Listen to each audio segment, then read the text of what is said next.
Great. I'm Jejuan, his second daughter, second child. What I'd like to say about Mr. Larry James Collins. This is one of a kind of a man, I tell you that. I know everybody can say that about their parent, but this is truly the case for my daddy. His initials, LJC. My oldest sister, LJC. Came to me, guess he wanted to flip it up, flip it around, remix it, I don't know. I became JLC. Still has the same initials, just in a different order. But however, that uniqueness that my daddy did started with me, hence my name, Jejuan. Never met a Jejuan before in my life. But here I am because I am my daddy's child. I am also my daddy's keeper. So as the years went by, and I have so many memories. My brother hit the main three that I actually was going to say, which I kind of figured he would too. Hit it on the head with the art, the chess, spirituality and stuff. I was going to swap out spirituality for welding. So I'm only going to piggyback a little bit on chess and art, and I'm going to speak more into the welding side of the man that he was known for in his later years. So, of course, like my brother said, art. That's the reason why I draw. That's the reason why I weld. Is because I am an artist by nature. I love to draw. I love to create. I love to do many things. But it started all behind my daddy and telling me and my brother we are not allowed to trace no more. We must look and vividly draw. And so we've done that since the age of, he was 5, I was 6. So we've done it since the age of 6 on up. I looked back over the last week of me just getting his belongings together, getting my own stuff, trying to find pictures, and I've seen some of my drawings, even found a few at his apartment, and I was like, man, he still had it. That was awesome. Chess, they both can beat my butt. I'm good, but I ain't good like that. But I love to play chess. I even taught my family when I moved out to Texas how to play chess. Nobody wants to play me because I always beat them. However, in order to keep your craft up, you must still do your craft. So I don't get to do my craft anymore like that at home. But trust me, I'm a school teacher. I teach welding at Columbus Technical College in Columbus. And I also teach at the high school. So when we have our downtimes, my children have finished their quizzes or their lab work, I pull out a chessboard and I see who of this new generation knows the art of chess and not checkers. Because chess is a strategic game. And if you can use your brain on all assets and all fronts, then, man, the world is yours. So my daddy was very smart at nature, as my brother said. I try not to be too long-winded, but I just remember getting everything from him, everything good from him and my mama. Everything that I am of me is because of them too. Up before you'll see is a couple of sculptures that he made. I just wanted to kind of put on display for those who might or may not have ever witnessed a Larry's original, because he was always tinkering, as they will call it, in the garage. Always finding scrap, and I mean literally scrap metal, which one will call trash is a beauty to another. So my dad would find the beauty in all scrap and all trash, and he would hone in and create something with it.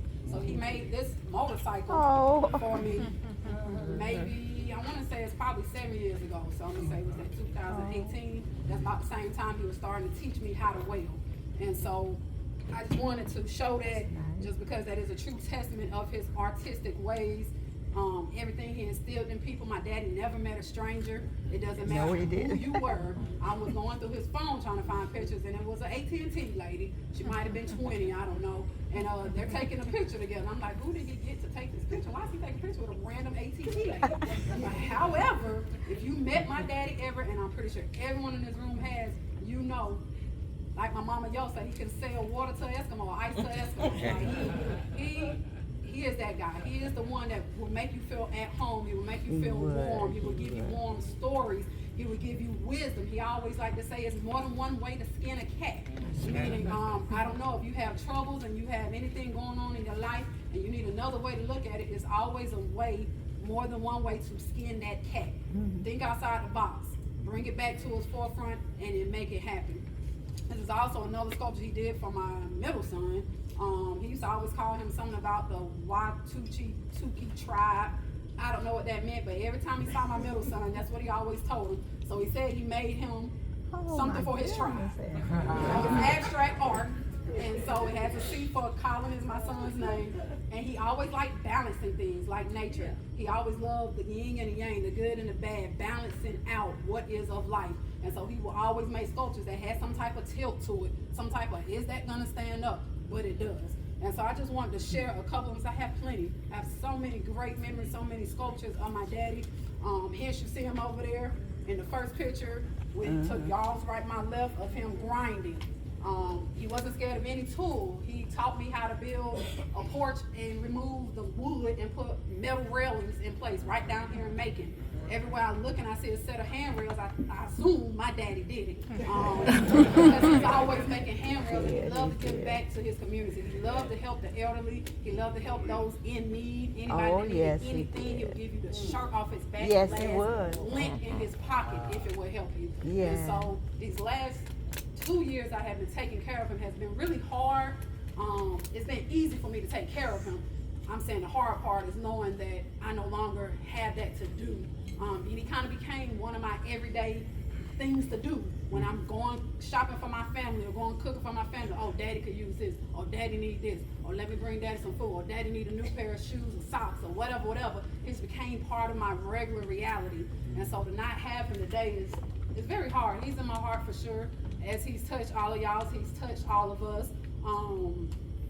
Outside of that, I just really wanted to make sure that y'all knew that he was the best welder to ever do it. And I don't care what anybody say. You had your uncle beside me, your brother. My daddy was the best to do it. He was a part of the local Union 85 up in Atlanta. And he retired out from there as a journeyman. That's the top level you can get. So when I was going into welding, naturally he wanted me to also join the union. Unfortunately, in Alabama where I was living, it was not conducive to, if anybody know me, I'll be late probably to my own funeral. So being at the local union is not going to work for me. So I Googled where can I learn welding at, and that's how I ended up at Columbus Technical College, which is now who I teach for and give back to the youth myself. But he did his wonders there, and everybody knows him up and down the East Coast, and I do mean up and down this East Coast for welding. Wherever you looked at him, when I always said if it's anybody that's gonna die doing what they love, it was gonna be my daddy. Up until he got sick in 2023, he was welding at the age of 71 still baby, kid, come on down the highway and come weld with me real quick. Kid, come on, let me show you this real quick. Glad I took those opportunities. Glad I didn't let those pass me by. I still have so much more to learn from him. But I'm gonna have to do it the newest way, Google. I'm gonna have to use my YouTube University and get my degree from there. But my daddy is one of a kind. And so I just wanted y'all to get a little insight more than what my brother shared, or not even more, because he went in and it was much needed. It was actually my first time actually getting to hear him somewhat preach. He did that. I was honored to hear what he said. Wish I would have recorded, but I know it's a big lot. But my dad was taught to adopt. He gave the gift of gab to all his children. Yes, he did. He said no. She'll talk to you. She knows you. But then he's still on the front row. Sometimes you could be on the phone, you go ahead and sit that phone down, you go ahead. I know. Yeah, I know, I heard you say it, and get the name and just keep going. And so that's all three of us. We love to talk, we love to share our love, we love to hear stories, we love to bring it in as a family. So all y'all, everyone who showed up today is my family. From my childhood, physically and literally, y'all are my family. I always have been since elementary, so I'm grateful that y'all are here and sharing with us this moment of this homegoing celebration. All my family, as I look out, I don't consider anybody friends, I consider everyone family. So I just wanted to say thank y'all from the bottom of my heart from coming from wherever you came to come show love for my daddy, because if anybody knew me, y'all know how much I love my daddy. So he will truly be missed, and I'm going to show him right. I'm going to do good by him in this welding field. So I just thank y'all, love y'all, thank y'all.